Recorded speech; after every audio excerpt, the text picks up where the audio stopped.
Mana status gaji seorang pegawai pajak dan bagaimana status nafkah yang diberikan kepada istri dan anak-anaknya? Syukron. Masya Allah.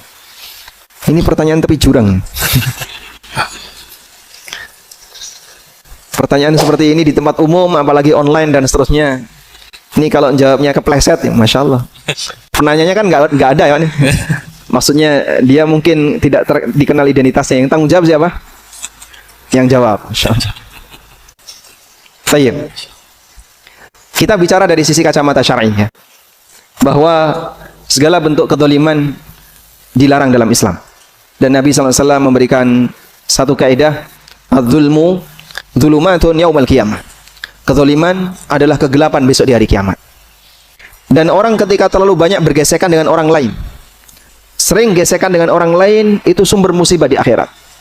Imam Asy-Syafi'i rahimahullah pernah mengatakan, bi'sazad ilal ma'ad al-udwan alal ibad.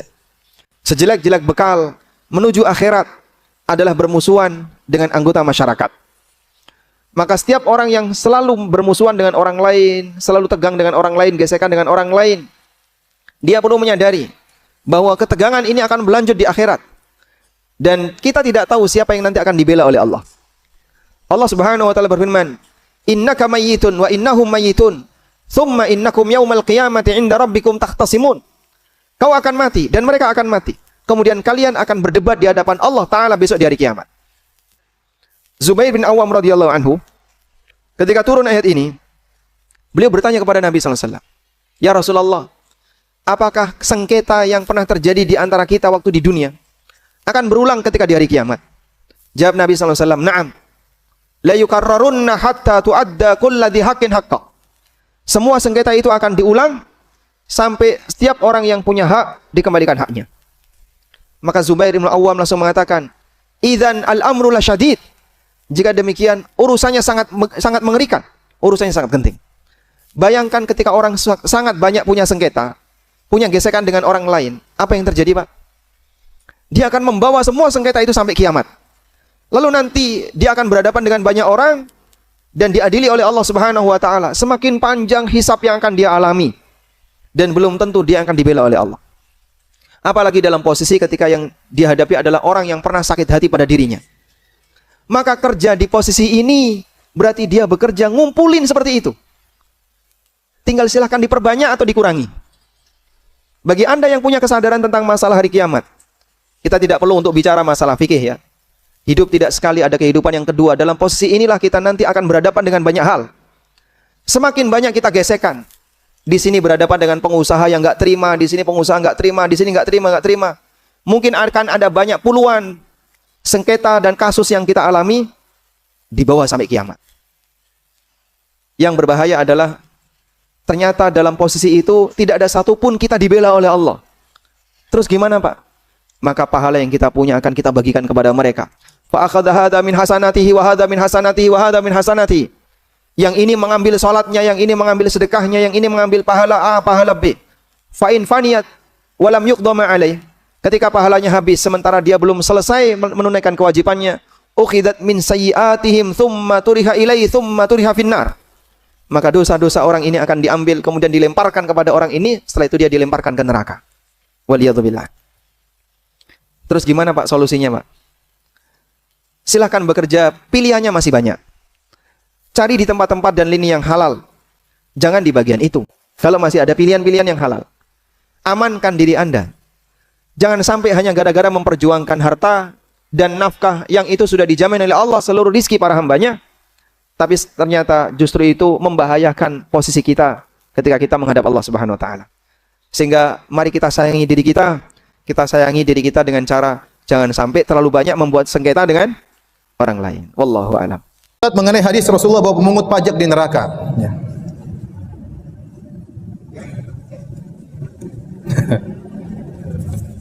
Ini kemarin masalah pajak kita debatkan dan belum ada hasil. Ya. Intinya saya ingin sampaikan bahwasanya pajak, masalah pajak ada dua pendapat secara umum. Sudah saya jelaskan pada pertemuan lalu kalau nggak salah. Ada pajak yang ulama sepakat haram, sahibu maksin finnar, penarik pajak di neraka jahanam. Itu pajak yang ditarik karena kezaliman, tanpa ada timbal balik, Nah, kalau pajak tersebut ada timbal baliknya, Bagaimana hukumnya? Maka ada dua pendapat. Pendapat pertama mengatakan haram secara mutlak. Pendapat kedua mengatakan tidak, boleh tapi bersyarat. Boleh tapi bersyarat. Di antara syaratnya misalnya negara dalam kondisi miskin, tidak punya harta. Ya. Untuk itu negara kita sudah memenuhi syarat. Ya. Hutang banyak, benar atau tidak? Tapi ada syarat-syarat lainnya ya. Nanti insya Allah antum baca, mudah-mudahan dikeluarkan oleh Dewan Fatwa. Apakah syarat tersebut terpenuhi atau tidak? Kemudian setelah itu pembahasan selanjutnya. Nah, kalau tidak terpenuhi, apakah bekerja di situ boleh atau tidak? Itu pembahasan berikutnya. Tapi secara umum pendapat yang kita kuatkan yaitu pajak hukum asalnya haram, dia dibolehkan kalau dalam kondisi apa? Darurat. Dia boleh tapi ada persyaratan. Ada persyaratan ya. Saya waktu di salah satu kota di Jawa Barat sekitar tahun berapa? Ada rekamannya di internet ada tentang diskusi dan ceramah saya kepada sekitar 30 lebih dari kepala pajak pertama Jabodetabek. Yang baru ketika saya sampaikan di awal, la yadkhulul jannata as-sayyibu maksud diriwayatkan dari Nafi bin Al-Harits. Diriwayatkan Abu Daud dan sanadnya disahihkan oleh Syalbani bahwasanya Rasulullah mengatakan tidak masuk surga para penarik pajak. Kemudian dalam hadis diriwayatkan dari Muslim tentang seorang wanita yang berzina kemudian dia bertobat. Kata Rasulullah SAW, sungguh dia bertobat. Kalau bertobat seperti dia, para penarik pajak dimaafkan oleh Allah. Berarti disamakan dosa penarik pajak dengan seorang wanita berzina. Ya atau tidak? Maka dalam Islam hukumnya jelas. Kalau ditanyakan bagaimana nasib sekian juta, nasib Anda di tangan Allah bukan tangan saya. Tentu akan ditanyakan juga bagaimana nasib yang bekerja di bank riba. Jumlah mereka mungkin tadi 35, dia mungkin 36. Bagaimana nasib mereka? Nasib Anda di tangan Allah bukan tangan saya. Kewajiban saya hanya menyampaikan. Ya, sebagaimana Allah berikan rezeki yang halal dan banyak kepada yang mencari dan yang mengerti yang halal dan yang haram, Anda juga dapat kesempatan itu untuk mendapatkan itu. Kemudian pertanyaannya, dari mana kemudian negara mendapatkan bisa untuk membangun negaranya bila tidak ada ini, sedangkan ini 70% lebih 80% tadi dari yang tidak halal ini. Baik. Kita lihat negara yang tidak pakai seperti ini di masa Rasulullah SAW. Di masa Khilafah Rasyidin nggak pakai ini. Dan contoh sekarang salah satu negara di Timur Tengah, Saudi Arabia tidak ada pajak, tidak ada bea cukai, sehingga mereka warganya sangat menikmati barang-barang branded dari dunia manapun juga. Sampai mobil Anda Innova itu, kalau pengen beli yang murah jangan di sini, di sana. Sampai sarung buatan Surabaya, buatan Indonesia, Solo dan segala macam, kalau ingin beli yang murah jangan di sini, beli di sana. Karena mereka tidak ada pajak. Jelas? Sampai buah-buahan pisang segala macam pun buatan Filipina, dari Filipina, Indonesia kan harganya standar, harganya kan di sana itu murah. Kenapa tidak ada pajak? Bagaimana mereka membangun negaranya? Jawabannya paling dari Anda, oh Ustaz, mereka minyaknya banyak, gitu kan ya. Di sana mereka, saya pernah beberapa tahun di sana, 11 tahun lebih sampai S2 S3, semua fasilitas negara gratis. Sekolah dari SD sampai S3 gratis. Yang untuk mahasiswa S1, berapapun jumlahnya, setiap kepala dapat uang saku sebanyak 800 real. Mau asing mau asli dapat. Rumah sakit gratis, berapapun biaya perobatannya. Apalagi? Cukup bisa hidup sudah dengan rumah sakit. Tol, Masya Allah. Tol dari kota Riyadh sampai kota Mekah, saya bawa mobil sendiri, ya, 970 kilo lebih. Lampu merah cuma ada di akhir kota Riyadh, kemudian di kota Mekah. Gratis. Apalagi? Masya Allah. Lalu kan Anda menanyakan, oh mereka minyaknya banyak, sumber daya alamnya Ustaz, minyak. Salah Anda kalau begitu. Mereka minyaknya di bawah doang. Anda di bawah ada minyak atau tidak? Ada? Ada. Di atas di pohon-pohon ada minyak? Kelapa sawit, mereka punya atau tidak? Tidak. Di muka orang Indonesia juga berminyak. Kurang apa kaya negara Anda ini? Jelas? Allah musta'an. Solusinya banyak. Solusinya banyak. Sumber daya alam yang begitu besar, ya.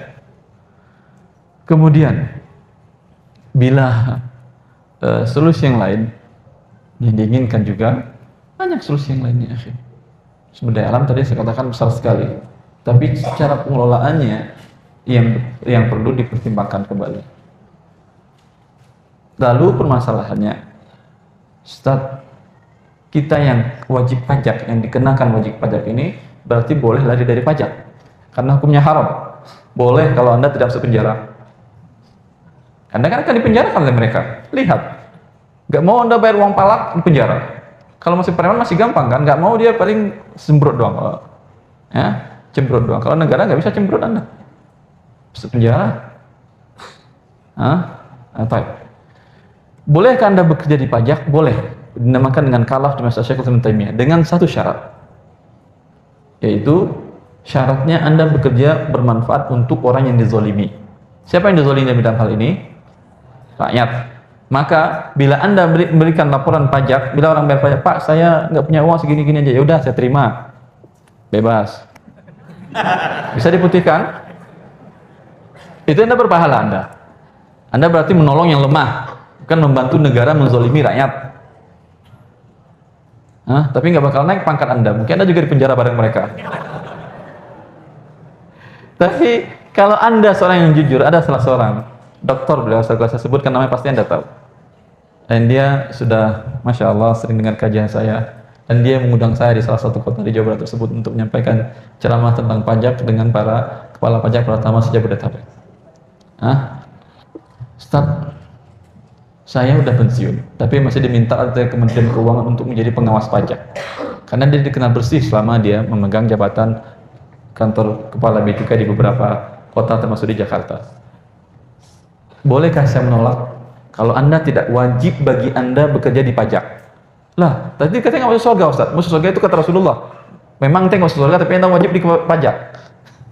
Kalau Rasulullah tidak. Tapi bila tujuannya membantu yang zalim, kenapa? Bila orang bersih di pajak, yang tidak bisa disuap, tidak bisa seperti beberapa orang oknum yang keluar masuk penjara dengan pajak yang digelapkan dia.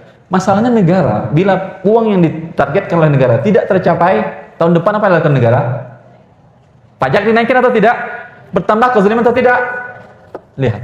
Tapi bila ada orang-orang yang baik tadi, yang jujur, sehingga pendapatan negara perlu lagi naikkan atau tidak tahun depan? Tidak, makan berkurang kezaliman. Paham? Pada saat itu boleh Anda bekerja di pajak karena tujuan Anda menyelamatkan, membantu rakyat yang terzalimi. Tapi kalau tujuan Anda adalah kenaikan pangkat segala macam dengan banyaknya pajak yang diambil, maka tujuan Anda adalah membantu orang yang zalim. Dan sanksinya seperti yang dikatakan Rasulullah. Bagaimana hukumnya pajak dalam Islam? Apakah negara Saudi sekarang ikut menerapkan hukum pajak dikarenakan mengikuti negara barat jika tidak ada pajak dalam negeri Islam diperoleh dari mana dana dalam menjalankan roda pemerintahan? Teman-teman sekalian, masalah dalam Islam ini tidak boleh mengambil sesuatu dengan cara paksa. Nggak boleh, zalim namanya.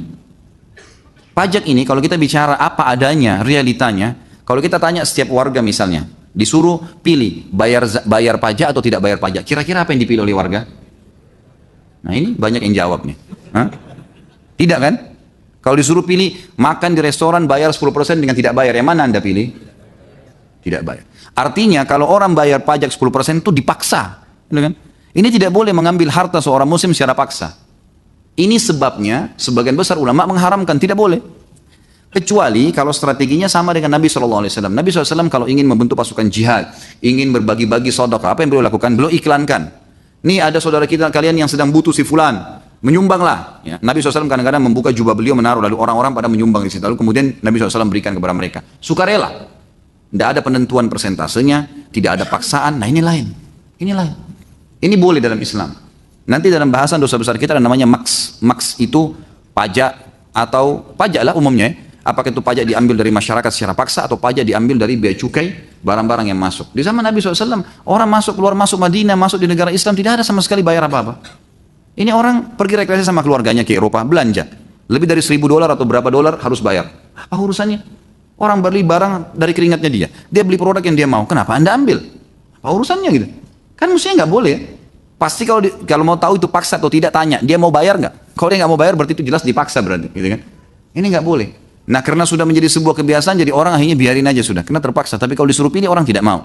Mestinya memang tidak boleh. Gitu kan? Kalau apakah Saudi menggunakan pajak? Setahu saya tidak ada pajak di sana. Setahu saya. Gitu kan?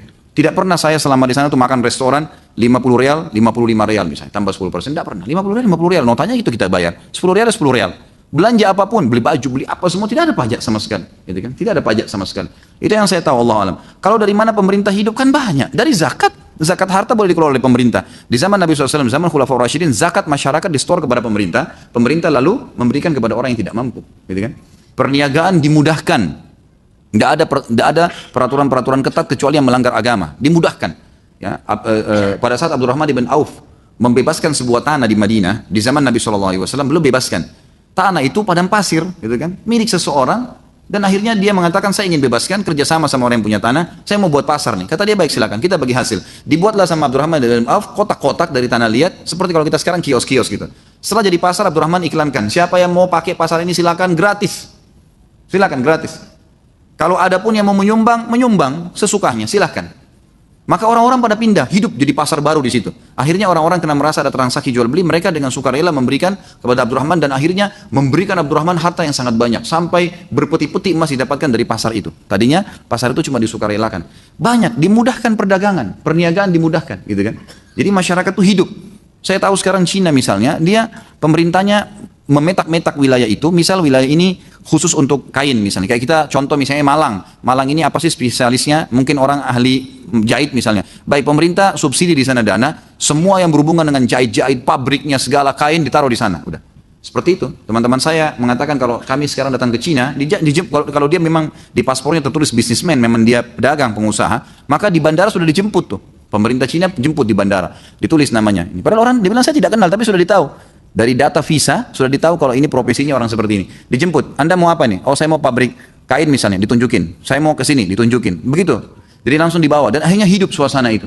Hidup suasana transaksi jual beli, akhirnya bisa menguasai dunia. Banyak sumber, gitu kan? Jadi pemberdayaan masyarakat dalam hal yang bisa dikerjasamakan dengan pemerintah dan masyarakat itu bisa. Indonesia ini negara yang luar biasa kayanya, Cuma sayangnya beberapa elemen saja yang tidak bertanggung jawab dan tidak tahu kalau mereka bertanggung jawab hari kiamat yang menyalahgunakan masalah itu.